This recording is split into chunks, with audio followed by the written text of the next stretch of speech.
বাড়িতে রোজ বাঙালি খাবার-দাবার রান্না হওয়ার পরও রেস্টুরেন্টে গিয়ে বাঙালি খাবার খাওয়াটা কোনো মানে হয় না। কিন্তু মাঝে, মাঝে চাইনিজ, মোগলাই, কন্টিনেন্টাল ছেড়েও একটু গুছিয়ে বাঙালি থালি খেতেও ইচ্ছা করে। রাজডাঙ্গায় অবস্থিত সিক্স বালিগঞ্জ প্লেস থালি আমার অত্যন্ত পছন্দের একটা রেস্টুরেন্ট। আর এই জায়গার ফুড রিভিউ না দেওয়াটা কিন্তু বড় অন্যায়। শুরু করলাম আমরা ফিশ ফ্রাই দিয়ে। অসাধারণ ছিল। সিক্স বালিগঞ্জ প্লেস থালিতে ফিশ ফ্রাই আগে খাইনি। মাছটা অত্যন্ত টাটকা, ব্রেড ক্রাম্ব কোটিংটাও যতটা সম্ভব ততটা পাতলা। খুবই ভালো লাগলো। আমি আপনজনের ফিশ ফ্রাই এর ফ্যান, কিন্তু এইখানকার ফিশ ফ্রাইও কিছু কম যায় না। আমরা প্রায় ১১ জন ছিলাম, তাই অনেক কিছু অর্ডার করা হয়েছিল। সবাই থালি নিয়েছিল, আমি বাদে। প্রত্যেকটা থালির সাথে রয়েছে গন্ধরাজ ঘোল, না বেশি মিষ্টি না বেশি টক, একদম পারফেক্ট।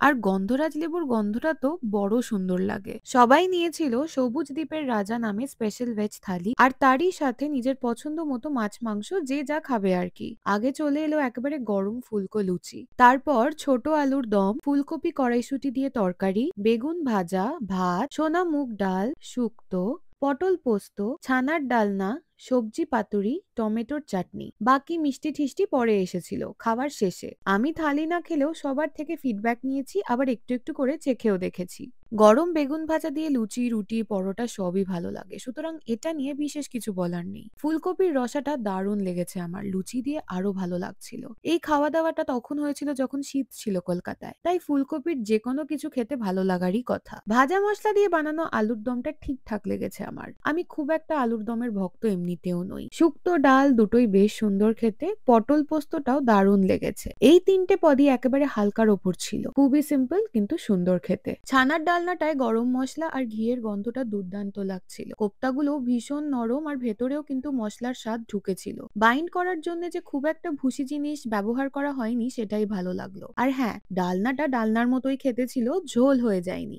মাছের পাতুরি তো প্রচুর খেয়েছি, কিন্তু এইরকম নিরামিষ পাতুরি প্রথমবার খেলাম আমি। কুচো কুচো করে কাটা গাজর, বিনস, আলু, বাঁধাকপি ইত্যাদি, সাথে সর্ষে বাটা, নারকোল দিয়েই বানানো যতদূর আমার মনে হলো। সর্ষের তেলের ধাঁচটাও খুব সুন্দরভাবে ফুটে উঠেছিল এই পাতুরিতে। গরম ভাতের সাথে দারুণ লাগছিল। মাছের পাতুরির থেকেও ভালো খেতে সেটা হয়তো বলা যাবে না, কিন্তু খেতে চমৎকার। এইখানেই থালির কাহিনী শেষ। শেষ পাতে গিয়েছিল শেষের দিকেই দেখাবো। আলাদা করে নেওয়া হয়েছিল ভেটকি আর চিংড়ির পাতুরি, ডাব চিংড়ি আর সর্ষে ইলিশ। ভেটকি চিংড়ির যুগলবন্দিতে বানানো এই পাতুরিটা খেতে দুর্দান্ত ছিল, তবে একটু বেশিই শুকিয়ে গেছিল। আমি একটু শুকনো শুকনো করেই মেখে খেতে ভালোবাসি, তাও আমার এটা ভাত দিয়ে মাখার পর বেশিই শুকনো লেগেছে। মাছের কোয়ালিটি নিয়ে কোনো কথা হবে না, তবে সর্ষে বাটা আর সর্ষের তেল দুটোই আরো একটু পড়লে ভালো হতো। সর্ষে ইলিশটা ফাটাফাটি লেগেছে। অসময়ের ইলিশ হলেও মাছটা ভালো ছিল, সাইজটাও বড়, খেতেও সুন্দর। সব মিলিয়ে দারুণ লাগলো। এবার আসি ডাব চিংড়িতে। ডাব চিংড়ি আমরা অর্ডার করি না বাইরে কোথাও, কারণ তেমন ভালো বানাতে পারে না, আর বাড়িতে বানানো হয় না কারণ অনেক ঝামেলা। এইখানে ডাব চিংড়িটা একটু অন্যরকম হলেও খেতে কিন্তু ভালোই লাগলো। একটু হালকা মিষ্টি মিষ্টি, তাই আমার আরো বেশি ভালো লেগেছে। এবার তোমাদের দেখাই আমি কি খেলাম। এসে তো ছিলাম গুছিয়ে থালি খাবো বলে, কিন্তু